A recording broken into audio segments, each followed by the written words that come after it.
Welcome everybody to Forza Motorsport, and today we're taking a look at the 2010 BMW M6 Coupé.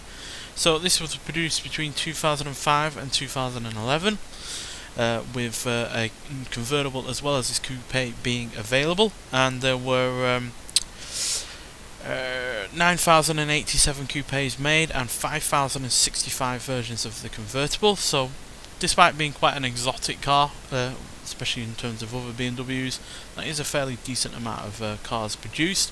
And this was only the second time when this was made to use for BMW to use the M6 name, and it had been used before between 1983 and 1989, but after a 16-year hiatus they decided to bring it back. So this also shares the same engine and gearbox as the E60 M5, which was also a pretty formidable saloon car in its own right. But this is also a pretty formidable coupe, and it's got some weight saving measures going on here. We've got a carbon fibre roof, aluminium doors and bonnet, as well as lightweight materials used for the quarter panels and the boot lid as well. So I know a lot of people didn't really like this car for its looks. I personally prefer the look of it from the front a fair bit more than the look of the BMW M5 that it shares its engine and gearbox with.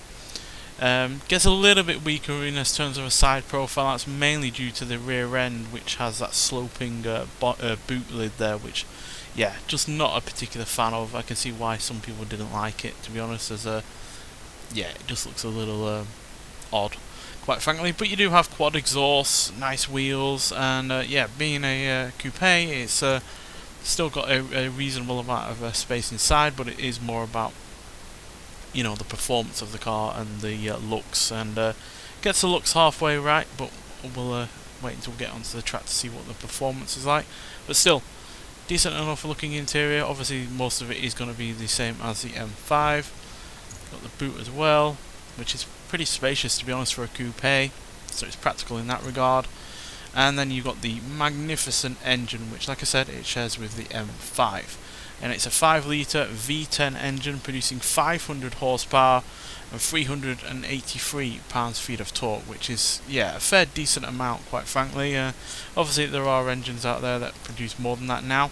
The V8 that will replace the V10 in the subsequent M6 model would produce more power, but very few cars from this period and since sound quite like this. And even though it's a little bit less special to have this engine in a coupe over a saloon, it is still a really rather magnificent engine regardless. And at 3,909 pounds, it does weigh 103 pounds less than the M5. So it's not as practical because it doesn't have 4 doors, but it does weigh less, so you get a bit more out of the engine there.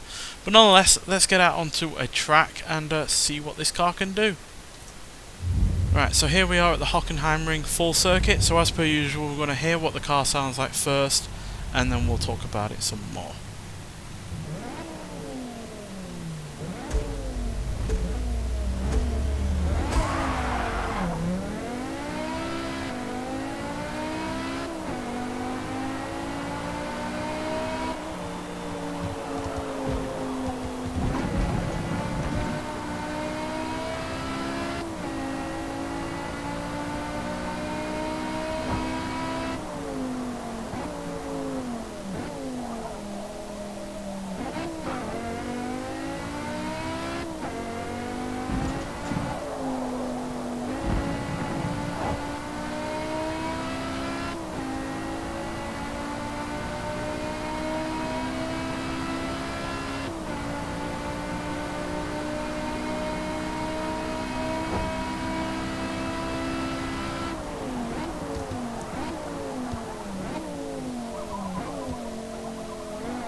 Yeah, pretty fantastic sounding engine, quite frankly. And I know it shares it with the M5, but it's still an amazing engine no matter what car it is actually in. And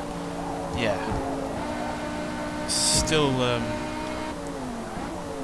really rather unique that BMW decided to bring this V10 engine out, not just put it in a coupe but also a saloon. And really rather unique of them to do that, because V10s typically are reserved for, you know, supercars, mid-engine vehicles and such, whereas, you know, to put it in a saloon and a coupe from BMW, no less, you know, it's not a Lamborghini or, you know,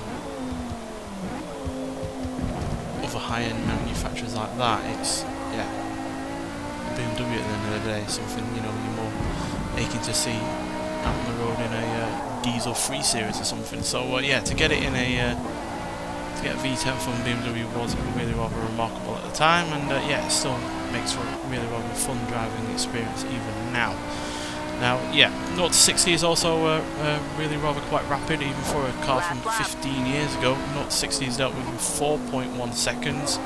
0 to 100 is dealt with in 8.9 seconds, and it will go to a top speed of 199 miles an hour, which is, yeah, arguably not bad at all, quite frankly. And yeah, I do really rather like this car. I do prefer it to the M5, just as in terms of a driving experience, because, like I said, it does weigh less. It's got more weight-saving measures to it, so that carbon fibre roof, for instance, is obviously going to help keep the weight down somewhat. Not just that, also keep the centre of gravity on the low down as well. And then at the end of the day, despite the fact that it's having no extra power or torque over the M5, just because it does weigh less, you know, that does give it that extra bit of an edge. Now granted, the M5 is quite special in its own right. You know, it's a saloon car that, you know, drives and handles and sounds more like a Ferrari, and yet, you know, it's ultimately still a saloon car that has a big boot and plenty of room in the back. So that is a little bit more special in that regard, and kind of reminds me of the difference between the Bentley Continental and the Bentley Flying Spur.